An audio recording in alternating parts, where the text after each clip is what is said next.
We just finished shooting a fantasy film in Norway, and lighting was one of the key aspects to create the cinematic look that we wanted.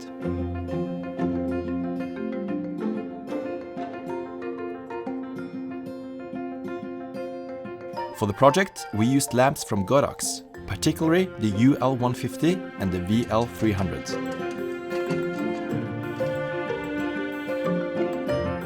The film required many different scenes with different looks, and this really made use of the versatility of the lamps. The UL150 was especially important for us when shooting inside. This light is ultra quiet thanks to its fanless design. This is important when the microphones are close to the lamps. Yet even without fans, the light is powerful enough to brighten up big rooms. The UL150 has a CRI rating of 96 and a TLC rating of 97, giving it very accurate colors. It gives you great control when dimming from 0 to 100%, adjusted via the controller box or even wirelessly with a remote.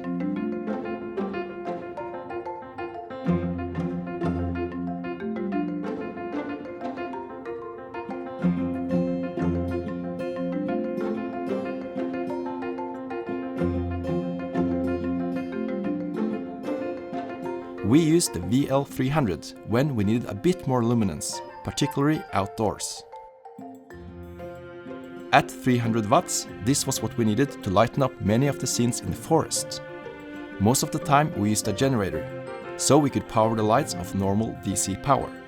However, there were a couple of times when we couldn't bring a generator, so we used the option to power it through V-mount batteries, which was really convenient.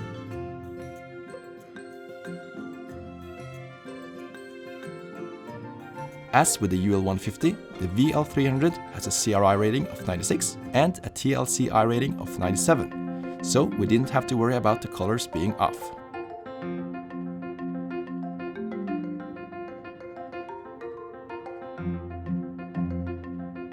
For the first indoor scenes, we wanted to create a soft light across the board. This is why we used a lot of white sheets. By aiming bright lights on these sheets, you get an even and big light source for a soft look. Okay, so we are at the party scene, and as you can see, Emil is ready to party. Bed sheets, this works really well because it has texture to it. Texture, so, yes, of course. Yeah. Exactly. So, and it also blends all the light very evenly throughout the room. So if you just have one source like this, it's quite easy to get like the general exposure up in the room just by using one sheet. Yeah. This is supposed to be cold, like the moon, and then I'll try to balance that out on the left-hand side. Heavily CTO, so it would be a kick. And we talked about, having this guy sitting here, being a little bit pointed towards the blue moonlight, so maybe a bit cold. And when the girl comes in, the woman that he really loves, it turns against the warm light. Exactly. So just give a little bit feeling of, oh my God, my heart is warming now. We also use Godox softboxes to create the soft light, but with a bit more edge than the big sheets. Both of the lights are daylight colored with a temperature of 5600 Kelvin. If we needed to warm up the light, we put on an orange gel. For example, in this attic scene, we had a cold light from the VL300 shining through the window, illustrating a cold moonlight. To get it this high up, we had to use a lift. And to add some atmosphere in the room, we used a hazer.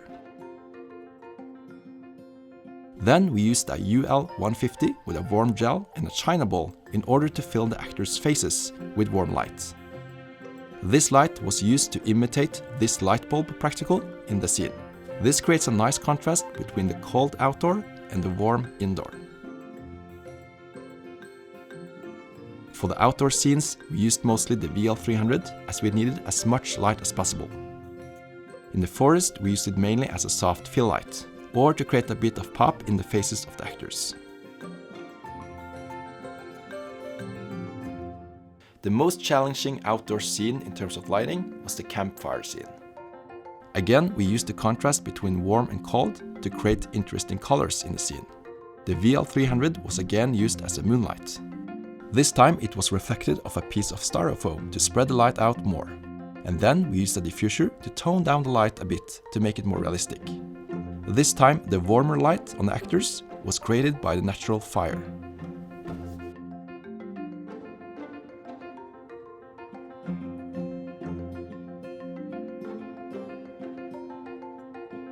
It's a wrap, we're finally done.